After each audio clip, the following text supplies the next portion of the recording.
Nah, sekarang kita akan mengenal tentang dampak positif dan negatifnya terhadap kehidupan sosial budaya. Yang pertama terhadap budaya, dampak positifnya terhadap budaya. Dengan diminatinya kesenian dan kerajinan oleh para wisatawan membuat penduduk lokal bergairah untuk mendalami seni tari dan seni budaya sendiri secara lebih mendalam dan menggali potensi yang ada. Contoh tercipta seni tari dengan kreasi yang baru. Dalam dalam kehidupan budaya biasanya di daerah-daerah itu kan ada pertunjukan seni tari ya. Kayak di Bali itu kan seni kecak ya, apa itu? Itu kan juga salah satu menjadi atraksi wisata di Pulau Bali yang cukup diminati oleh wisatawan kan. Bahkan di daerah GWK itu kan sering ada atraksi wisata seni tari di sana. Nah, dengan diminatinya kesenian-kesenian ini pada akhirnya menjadikan rangsangan bagi para pelaku seni untuk lebih berkreasi atau menciptakan kreasi-kreasi seni tari yang baru untuk menjadi atraksi wisata yang jauh lebih menarik bagi wisatawan-wisatawan yang ingin menikmati. Jadi dampak positifnya itu bisa tercipta kesenian-kesenian atau kerajinan-kerajinan baru yang akhirnya menciptakan atau menimbulkan jiwa kreatif para pelaku seni ini bisa tersalurkan dengan baik. Yang kedua, timbulnya kebanggaan dari penduduk lokal dengan mengetahui bahwa seni tari dan kebudayaannya dihormati dan dikagumi oleh orang luar.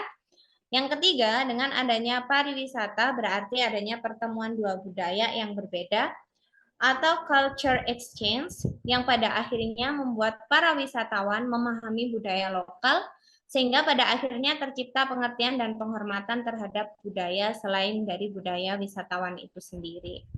Jadi kalau kita mengenal budaya, budaya itu apa sih?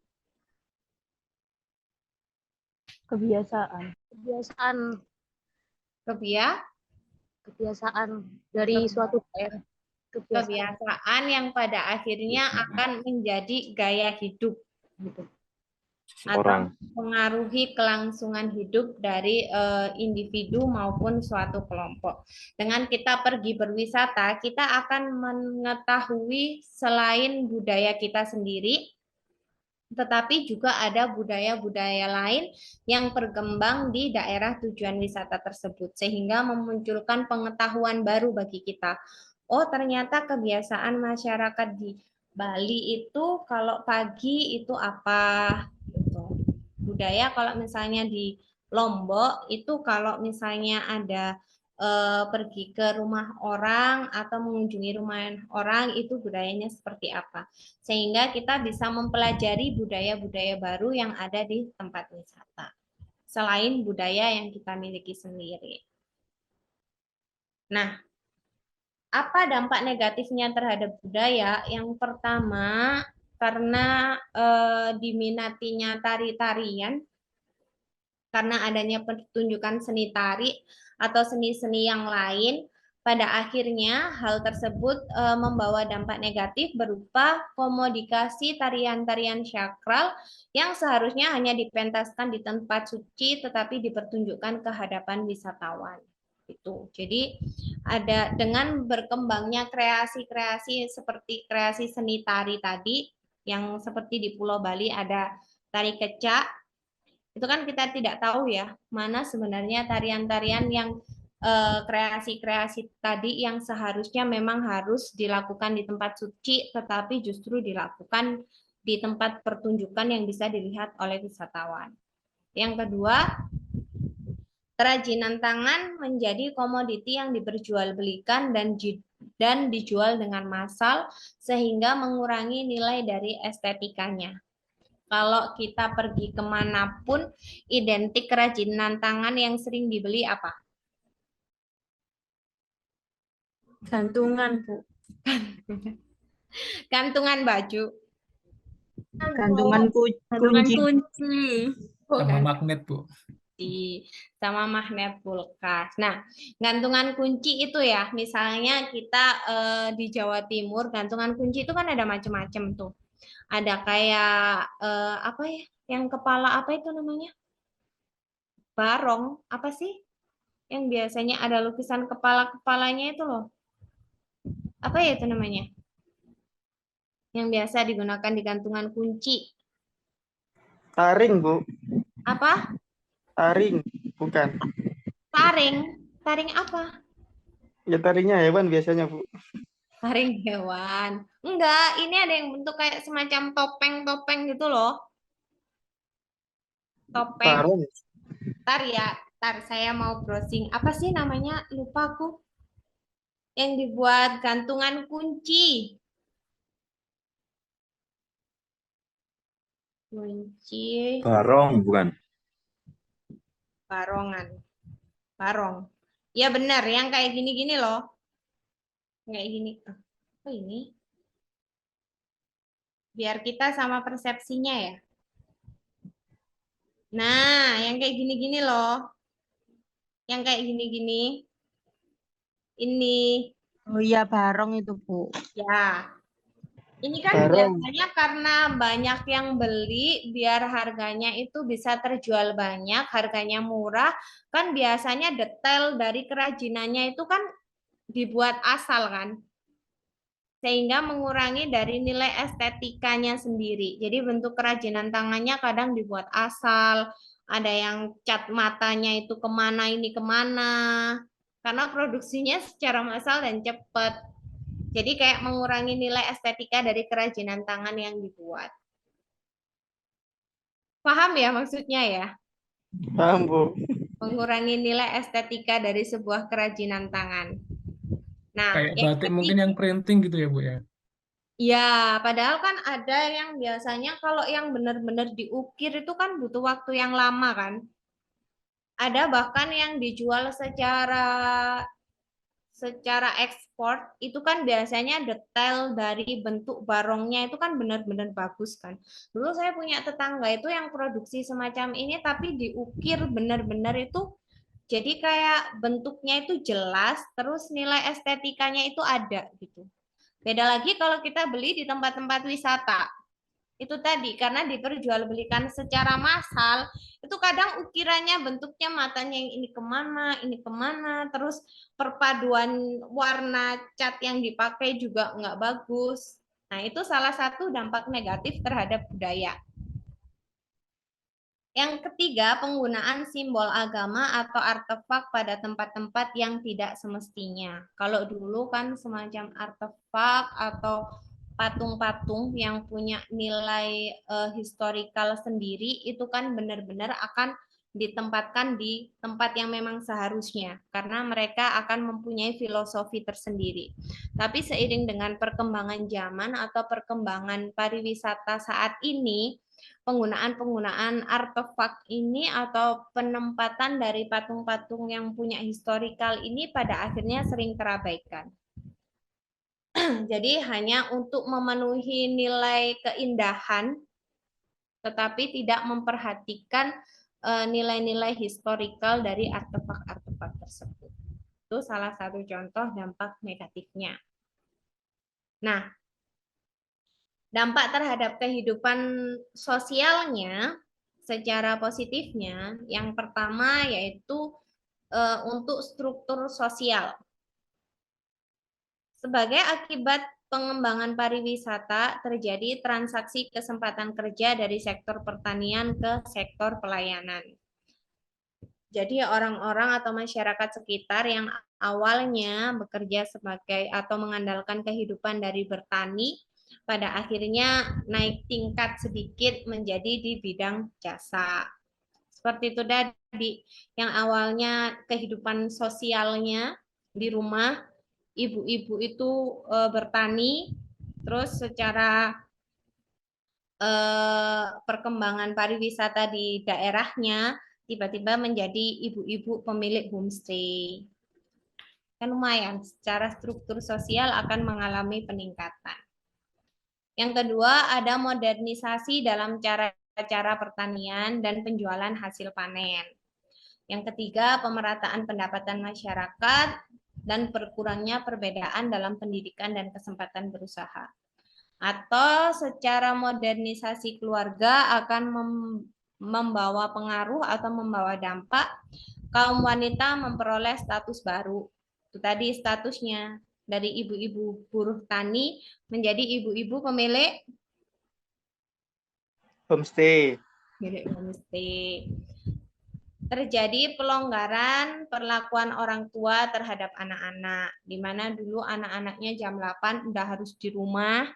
Karena adanya perkembangan sektor pariwisata, pada akhirnya perlakuan terhadap anak-anaknya juga sudah mulai berkurang. Jadi nggak terlalu kolot-kolot amat. Karena itu tadi, dengan adanya kedatangan para wisatawan di luar daerah tujuan wisata, secara otomatis membawa pengaruh secara budaya atau secara kebiasaan, pada akhirnya juga akan membawa pengaruh pada dampaknya secara kehidupan sosial atau kehidupan interaksi. Ada juga peningkatan dalam wawasan masyarakat, yaitu terjadi perubahan tingkah laku ke arah yang positif, terutama dalam etiket dan cara berkomunikasi antar sesama. Contohnya kehidupan komunikasi di daerah yang Kediri itu mana? Kampung Inggris. Ada yang pernah ke Kampung Inggris nggak? Di Kampung Inggris tuh kalau kalian beli cilok, Saya ciloknya pernah, orang Bu. apa? Saya pernah. Pernah kan? Kita beli cilok aja itu yang jual cilok komunikasinya pakai bahasa Inggris loh. Karena adanya perkembangan pariwisata Kampung Inggris tuh. Benar nggak, Ella? Iya, benar-benar. 5,000 Mister, 5,000. Biarpun pelafalan secara English-nya, pronunciation-nya secara English itu mereka tidak sebaik mereka-mereka yang memang secara komunikasinya menggunakan bahasa Inggris, tetapi dengan adanya perkembangan wisata di daerah tersebut secara otomatis membawa perubahan tingkah laku, di mana masyarakat lokalnya akhirnya menyesuaikan untuk mendukung perkembangan wisata di daerahnya, mereka mau untuk belajar menggunakan bahasa Inggris. Dan yang kedua, dapat menghilangkan prasangka-prasangka negatif terhadap suatu etnis. Jadi orang-orang yang biasanya menganggap etnis A adalah golongan orang-orang yang pelit, etnis B adalah orang-orang yang tidak ramah. Tetapi dengan adanya perkembangan pariwisata, di mana yang datang bukan hanya orang-orang sekitar, tetapi orang-orang di luar etnis mereka, secara otomatis mereka akan mengenal, oh tidak semua etnis A itu mereka pelit loh, tidak semua etnis B mereka itu kasar loh, gitu. Jadi dampak positifnya terhadap kehidupan sosialnya itu tadi itu secara struktur sosial, secara modernisasi keluarga, dan juga dalam peningkatan wawasan masyarakatnya sendiri. Next, dampak terhadap lingkungan. Ini udah selesai ya? Oh iya, Bu, lewat, Bu. Habis ini kalian ada materi nggak? Istirahat, Bu. Istirahat, Bu. Istirahat. Iya, Tambah dikit boleh ya? boleh, Bu. Satu Soalnya jam. Tanya Sampai menghabiskan subuh. ini sampai subuh. Maaf, kalau sampai subuh saya tidak bisa. Jadi ada dampak terhadap lingkungan, dampak pengembangan pariwisata terhadap lingkungan, salah satunya yaitu yang pertama konservasi dan preservasi pada daerah alami seperti cagar alam, kebun raya, konservasi pada peninggalan sejarah seperti candi-candi, dan pengenalan administrasi dan organisasi pada suatu daerah wisata.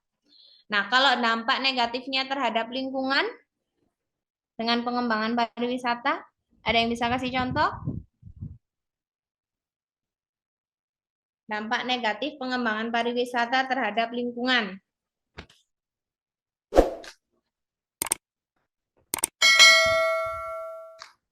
Apa? Yang paling sering terjadi Mungkin kadang wisatawan ini sih Bu, ada yang kayak buang sampah itu enggak pada tempatnya. Jadi itu apalagi kalau misalkan kayak wisatanya di air terjun ataupun ada air yang mengalir itu jadinya sampahnya ngikut kemana-mana gitu Bu. Ya, benar. 100 untuk Adeba. Jadi dampak negatif terhadap lingkungan itu salah satunya yaitu pencemaran lingkungan melalui pembuangan sampah yang sembarangan. Apalagi yang kemarin viral itu di Pantai Kute Bali, itu sudah wilayah pantainya itu dikotori oleh sampah-sampah yang terbawa arus. Tuh, jangan ya, kalau nanti jadi wisatawan ataupun jadi pelaku bisnis pariwisata, usahakan bisnis pariwisata yang kalian bangun juga meminimalisir dampak terhadap lingkungan. Karena kalian membuka bisnis di daerah tersebut, secara otomatis kalian berperan juga secara langsung untuk menjaga kehidupan lingkungan di daerah tempat wisata kalian. Nah, dampak-dampak dari pengembangan pariwisata ini juga bisa kalian masukkan di tugas kalian. Jadi misalnya kelompoknya siapa kemarin? Kelompoknya Fandi mau buat bisnis pariwisata ini. Kan dibuat perencanaan juga. Nah, di situ meminimalisir dampak-dampaknya bagaimana dengan adanya perkembangan bisnis pariwisata yang akan kalian buat. Sampai sini ada yang ditanyakan? Kalau tidak ada kesimpulan dari dampak pengembangan pariwisata itu adalah, ada yang bisa kasih kesimpulan materi kita, langsung dapat nilai.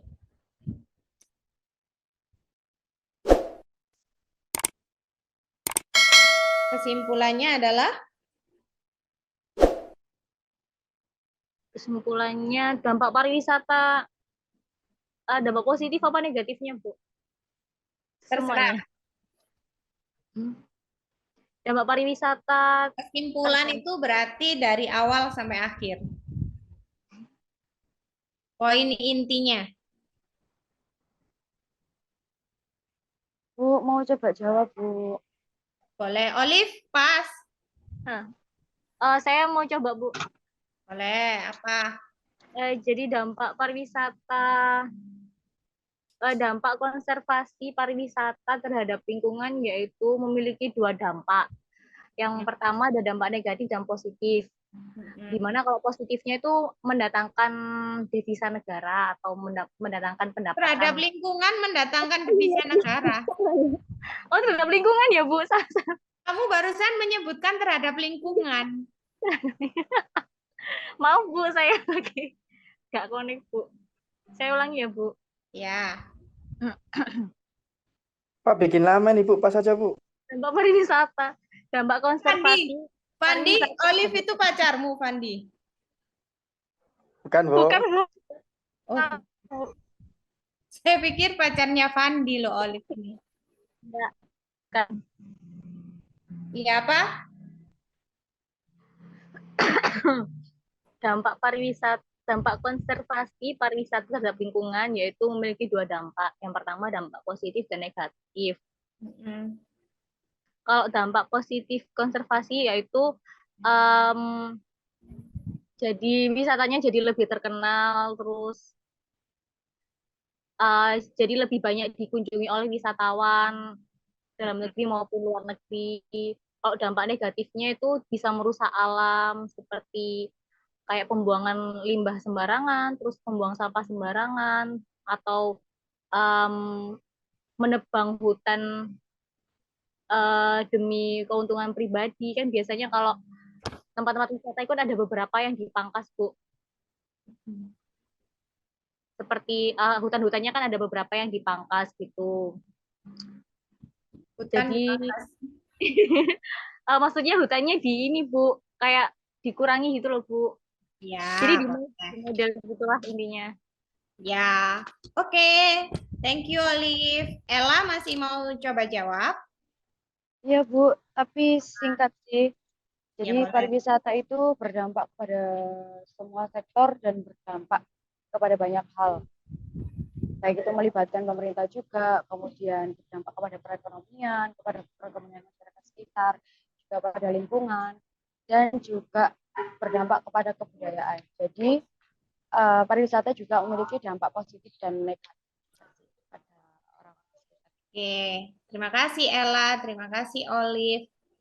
Jadi kesimpulan dari masing-masing, dari Olive, dari Ella, nggak ada yang salah, semuanya benar menurut pemahaman masing-masing. Tetapi secara garis besarnya, dalam bisnis apapun atau industri apapun, semakin berkembang suatu bisnis, maka akan semakin banyak membawa pengaruh atau dampak entah dari kehidupan sosial budaya, atau secara lingkungan dan secara ekonomi. Nah, bagi kalian pelaku bisnis itu, entah pelaku bisnis pariwisata dan lain-lain, tugasnya adalah meminimalisir dampak negatifnya dan mengembangkan dampak Positifnya. positifnya.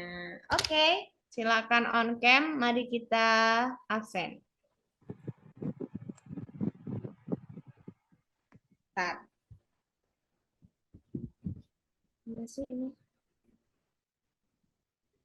Oke, 1, 2, 3. Terima kasih untuk waktunya malam hari ini. Sudah funding.